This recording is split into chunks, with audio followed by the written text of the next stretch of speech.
such an asshole! Morning, everyone.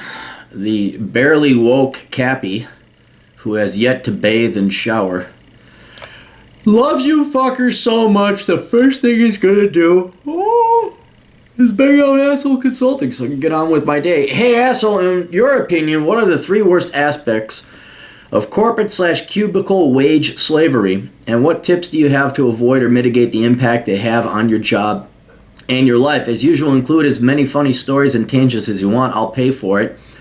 And then I thought about it. I say, okay, are you talking about my personal, like what I personally think and endured, or what I observed were universally applicable to cubicle wage slaves? And he says, interesting, oh, that's mine. He says, how about you do the 3 worst things you've noticed in general, and then the single worst aspect for you personally. Also try to keep it about general corporate tips and not solely about the banking finance industry. So, okay, I know what you're saying. So I had to sit and think this one through a bit. But I came up with the 3 general ones. It's not going to surprise anybody. We could yell.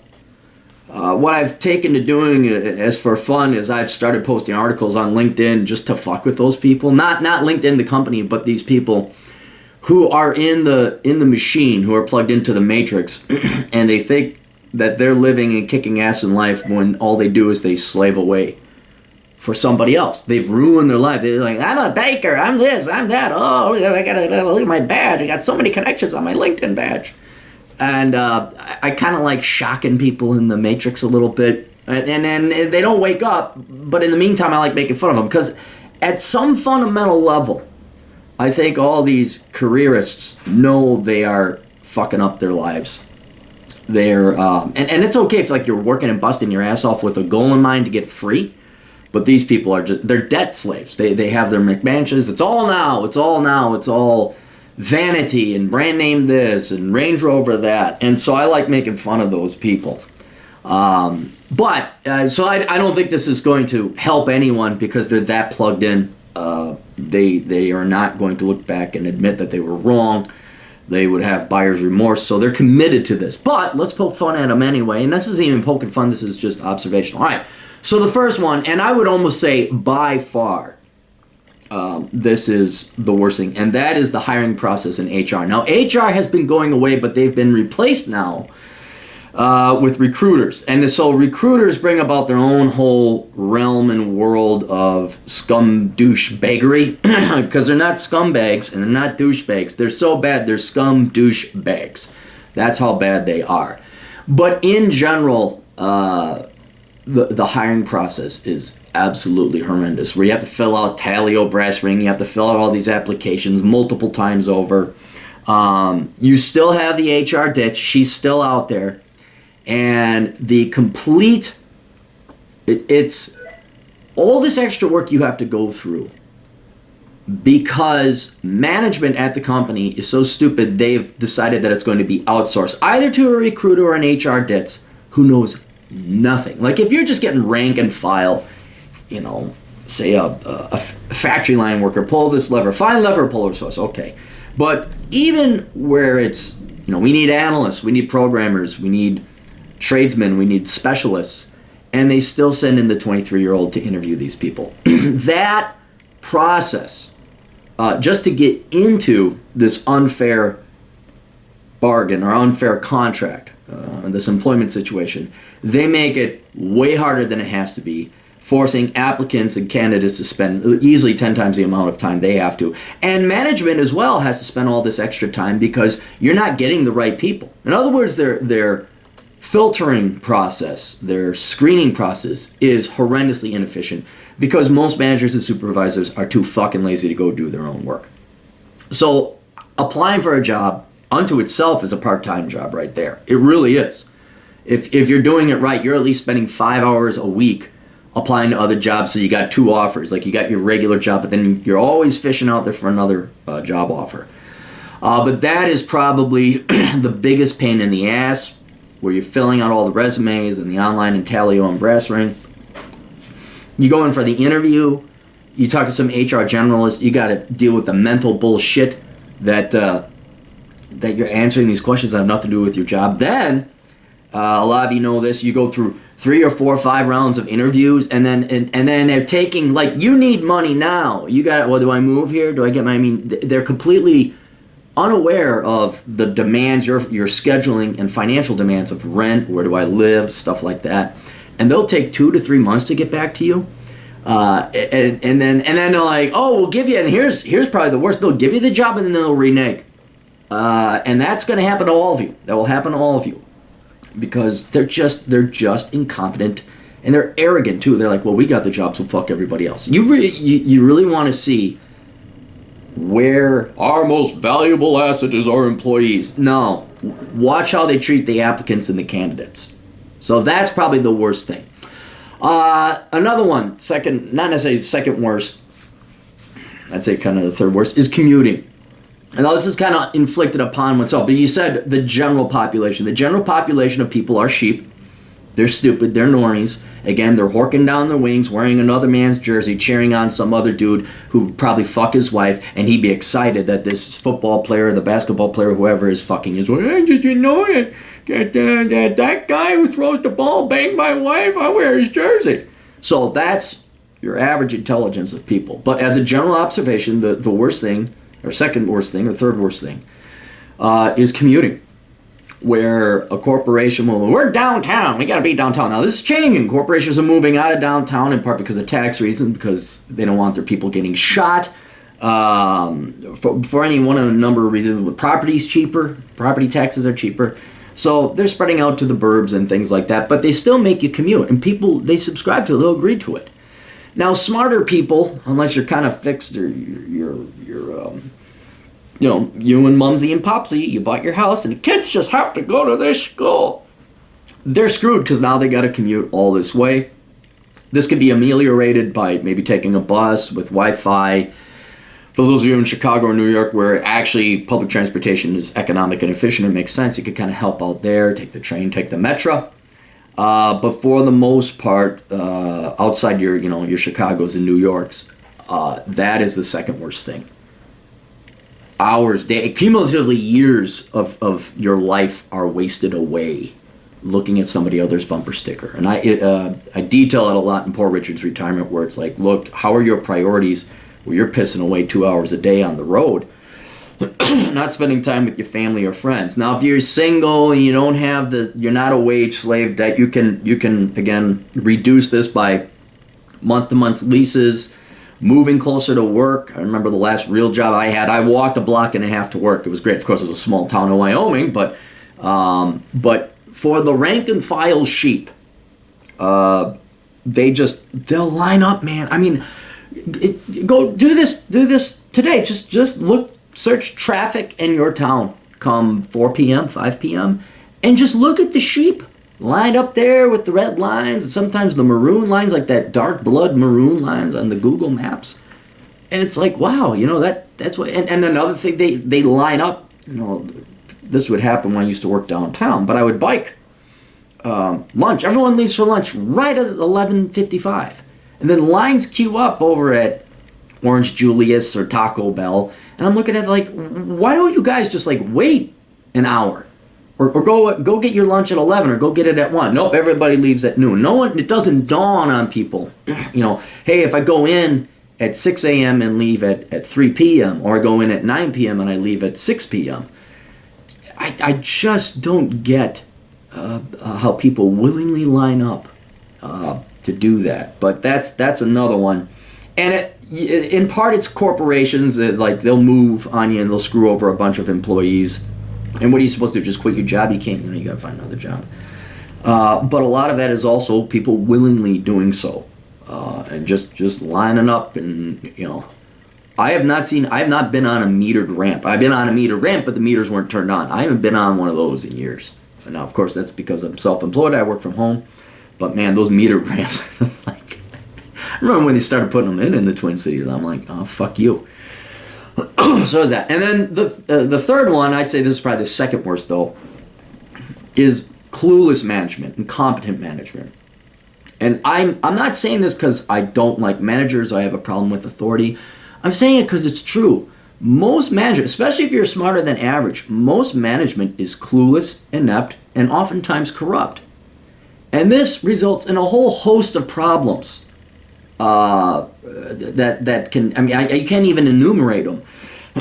But I would say certainly one of it is cluelessness, where you have to work way, there's the loss of efficiency and achievement and excellence, which I think is inbred in every normal human. Like, I want to do this, I want to do that, I want to achieve the most. Here's the solution, let's get to the... No, management will say, well, why are you doing it this way? Why are you working harder? Why? They don't enable employees, they get in the way. They obstruct. Most managers micromanage. I think a lot of them are tyrants unconsciously. They want, why are you doing this? Why are you doing that? The spate of companies that have decided to end work from home or telecommuting for reasons that are bullshit, largely self-inflicted. You look at the companies that are like, well, yeah, no more working from home. And then you find out the ones that are doing this is the companies are stagnating or even going down in profits and losing money. That's not the fault of your employees, that's the fault of management. And then there's also just the psychotic element. I ran into this a lot in banking, where the market was crashing, the housing market was crashing, but we had to still make loans. And I'd present, as an analyst, I'd say, well, the numbers, this isn't my opinion. The numbers say there's no way in hell we should be making this loan. And then, well, you're not. And it'd be one thing to say, well, yeah, but our strategy is to lend more to get out of the bad situation we're already in. And then I'd be like, well, then why do you need an analyst? But management isn't that intelligent or that honest. And they take umbrage when you present them data, real world data. I mean, just look at what happened to Google yesterday. That kid came out with the memo about the realities and provided data, and Google got its tits in the sling over what was empiricism data. Now, the guy should have known better. You don't talk politics in Silicon Valley. You all line up to suck Hillary's dick and say what a great, wonderful man-woman she is. But you can see where even Google, high level, really intelligent MBAs from Harvard, we hire the best. They're still in their echo chamber. They still have the horse blinders on. And if you don't tell them what they want to hear, that then you get fired, or you get yelled at, or you get disciplined, even though you could be right, even though you could be, hey, I mean, tell me if this hasn't happened to you guys. You go work your job for a year or two. You get to know it really well. You say, hey, I got an easier way to do this. I got a more efficient way to do this. And then they say, well, how are you doing it? It's like, well, what do you care? It's the exact same report. I mean, I've literally had bosses complain about the shading of gray on charts. And that kind of wakes you up and makes you realize just how petty and stupid management. And then there's outright evil management. Every goddamn well near 85% of managers will lie about the job duties, do the bait and switch. They're just, what really helped me understand management is that management, bosses, supervisors, executives, they don't get ahead because they're smart or excellent. They got ahead because they conformed and obeyed. And when you realize, and it takes a lot of balls and some arrogance, but all of a sudden it's like, wow, you will correctly diagnose the situation. What you got to realize is how management is not smarter than you. They're not better than you. They are not more intelligent than you. They're not even wiser than you, even though they're older. They are likely dumber than you. They are the epitome of conformists. They don't have an original thought in their mind. And once you realize, intellectually, yeah, they may have an office, they got that by obeying and not thinking outside the box. They did it by making other people happy. Not being correct, not being right, but doing what they were told, whether or not it hurt the company or not. And so when you get, your entry level, you think, well, here's this guy with gray hair and he's got an MBA and da-da-da. No, that's this. Remember the guy that's having the football player fuck his wife over at the suburbanite home while he's slaving away downtown because he got in line for a commute? And where's that man's jersey and horks down wings? Dude, bro, yeah, woo, Vikes, go Vikes. That's your boss.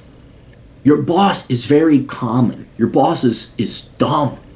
Your boss is clueless. And again, I'm not saying this because I don't like authority and I don't like management. I already hate those people to begin with. But for the vast majority of people, they are under the command of a very average, I'd say maybe even below average person. And so for sheep, okay, fine, that works. But if you're like, I'm not even talking that high above IQ. I'm saying like you got an IQ of 105, 110, you're going to be, because you got common sense. You're like, well, I can do, hey boss, why don't we buy an upgraded version of the software and it automates a, don't you tell me I mean, dude, Microsoft Excel, don't know if you've heard of it.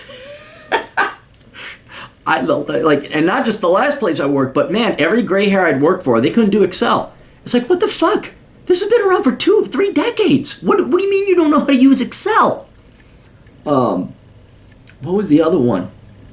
Oh yeah, the last place I mean, this guy had a CPA. This was the CEO. We were still moving physical files around, transporting them to the different bank branches. Like, hey, you're going to go here? Yeah, well, here, take these files. Those files should have been scanned in a decade ago, and and then we just email the file, or they'd be on a shared drive. You could just look them up, PDF file. The CEO, in all of his wisdom, didn't want to spend the money on upgrading the email attachment. Our attachment capacity was 50 megabytes. You know, you get loan docs. So that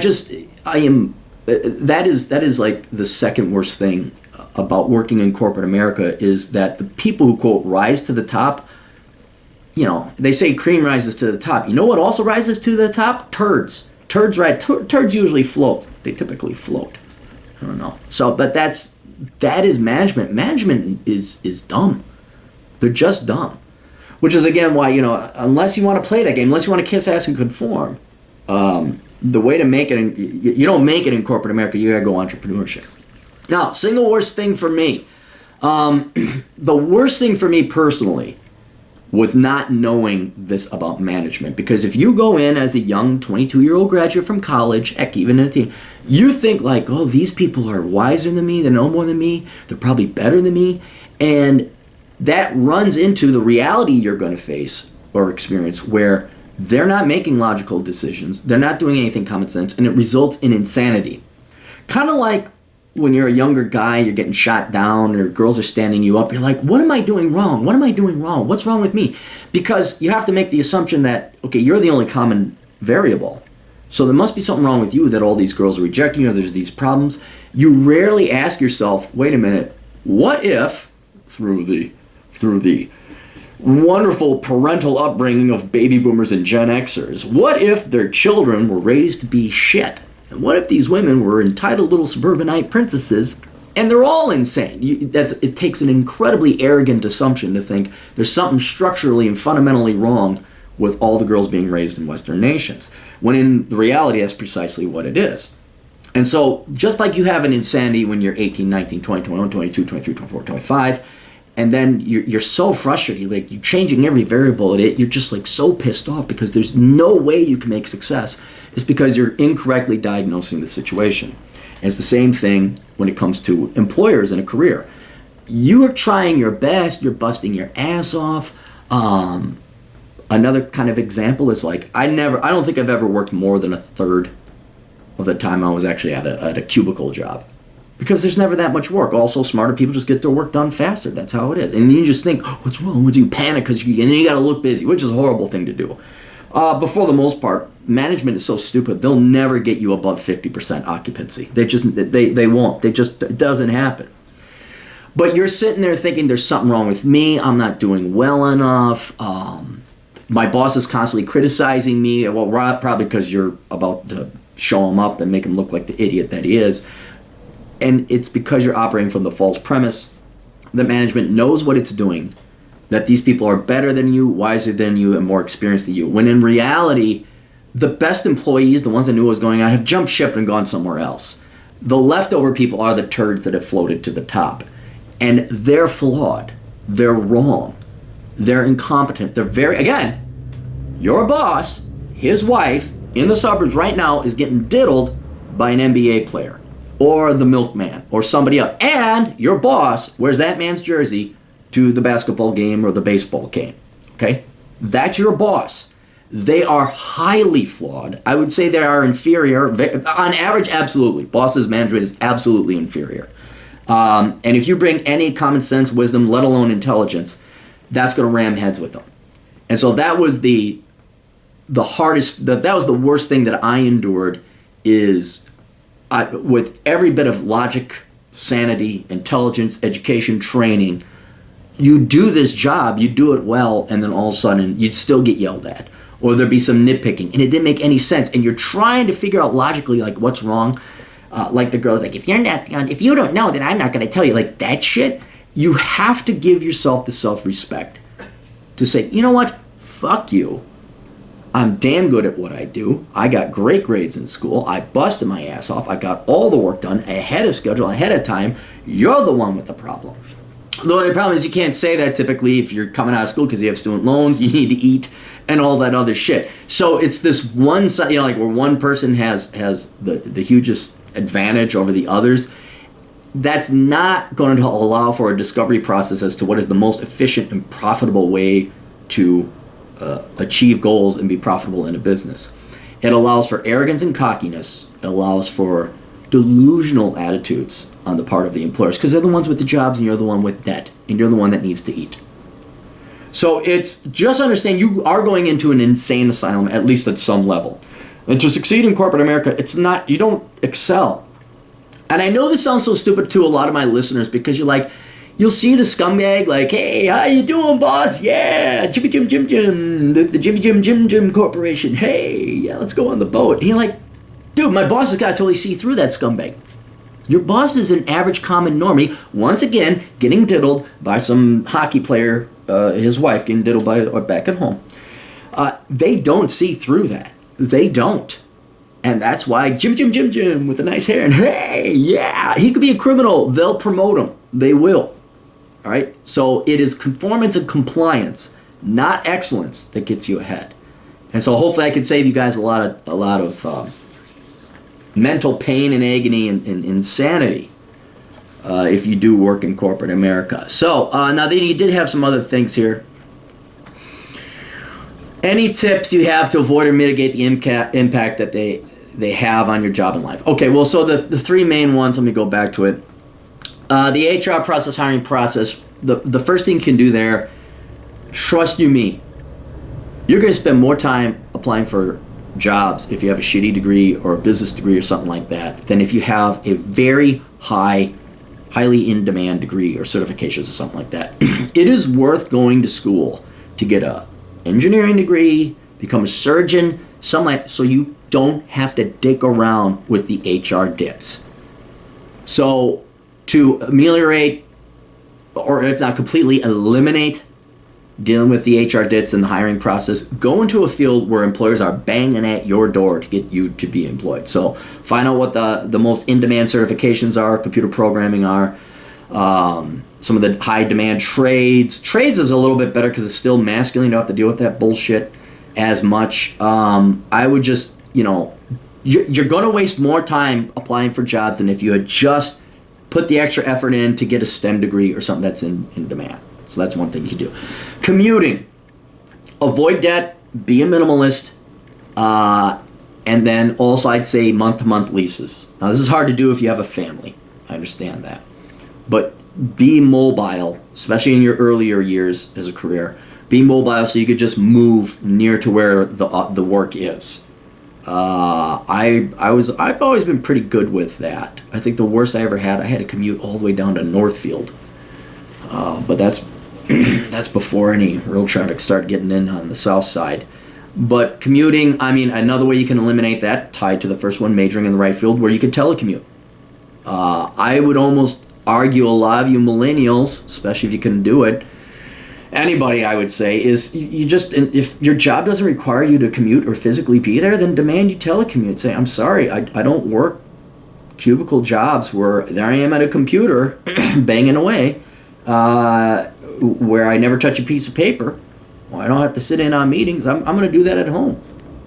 Again, it depends on what kind of field you go into.